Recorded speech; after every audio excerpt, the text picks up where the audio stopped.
Welcome, Katambisan TV. Ang video na ating gagawin ngayon is ituturo ko po sa inyo kung paano tayo magbabayad ng ating ISIS contribution gamit ang ating GCash. Opo, gamit po ang ating GCash, magbabayad po tayo sa ating contribution, monthly contribution sa SSS. Kaya tapusin nyo ang aking video hanggang dulo para makita nyo ang step by step na aking gagawin. Kung bago ka pa lang sa aking channel, please like and subscribe. At paki-hit na rin ang notification bell para updated ka sa mga video pa na aking gagawin. Kaya let's go, umpisahan na natin. So, ito na. Una po is pupunta po tayo sa ating GCash app, and then mag-enter po tayo ng ating MPIN. Okay po.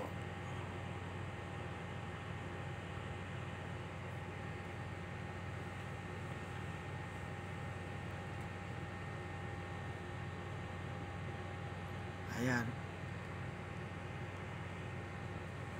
Pag nandito na po tayo sa ating GCash is pupunta po tayo sa i-click po natin yung bells.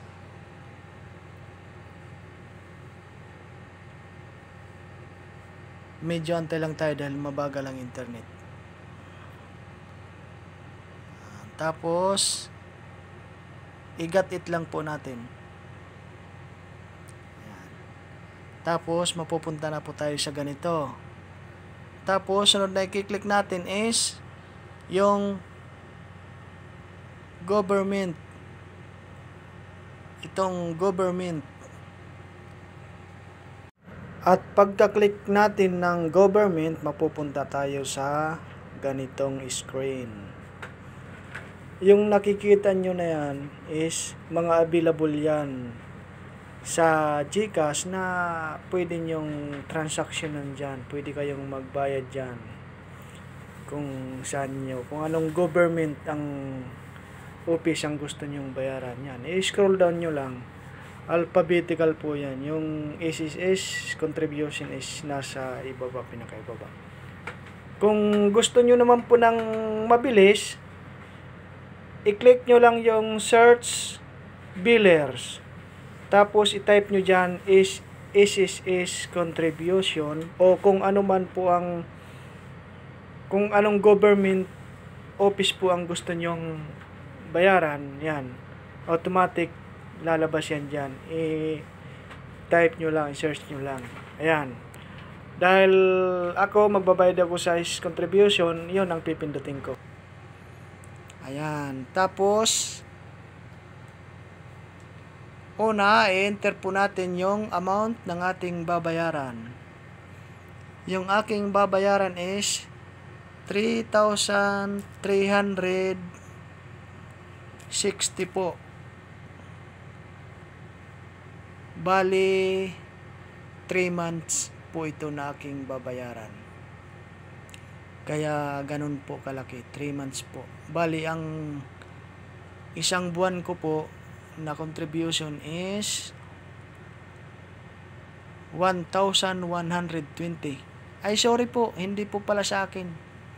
Sa akin pong misis. Opo, sa misis ko po ito binabayaran, hindi po sa akin. Sorry po, sorry. Sa misis ko po ito binabayaran. Tapos dito tayo sa account type. I-click po natin yung PRN. Ayan. Tapos itong payment reference number. Take note guys po. Pagka nag-enter kayo ng payment reference number, i-double check nyo po para sure na yun po yung number na na-type nyo. Kung maaari po, triple check. Basta siguraduhin nyo po yung number na magkatugma po doon sa reference number na ibinigay sa iyo ni SSS. Siya nga pala, itong reference number po is makukuha po ito doon po sa inyong may .sss account.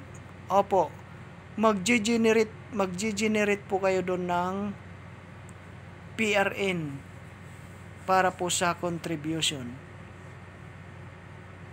Kung hindi niyo po alam kung paano po mag-generate ng PRN, mayroon na po akong nagawa sa aking previous na video about sa pag-generate ng PRN. Opo, mayroon na po akong nagawa dati. Kaya kung gusto nyo po, i-click nyo lang po yung previous na mga in-upload ko na video. Opo. Tapos, sunod po, pure type. Pure type. Okay. Dahil nandito kami sa ibang bansa, kami po ay OFW contribution. OFW contribution.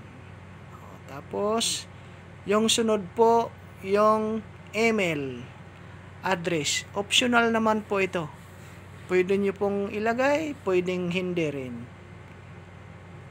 Pag ilagay nyo po yung email address nyo po, isisin po doon sa email ang inyong resibo. Tapos, pag na-type nyo na po yung inyong email address, click po yung next.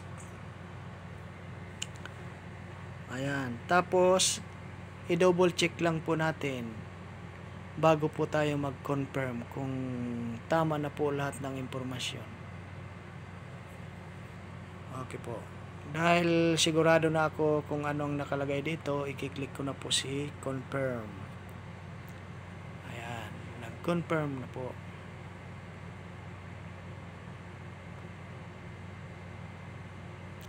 Ayan po. Ang sunod po na gagawin natin is pupunta na po tayo sa ating my .sss. Titignan po natin kung naka-display na po sa SSS ang ating binayaran. Kaya let's go. Punta tayo sa my .sss. Tapos punta tayo sa ating Google. I-type natin yung www.sss.gov.ph online login. Pagka-click nyo yan, pindot tayo sa member. Pagka-click natin ng member, maglalagin na po tayo sa ating my.sss. So, ayan na nga, nakalagin na ako. Ayan na, naka-display na po yung aking binayaran. Ayan na po. April, May, June. Yung nakarang buwan, yung pang binayaran ko. Ayan po. Updated po siya. Pagka-click mo ng sa GCash, automatic. Pasok din siya dyan. Pumapasok din siya kagad. Yun lang. Maraming salamat sa mga nanood.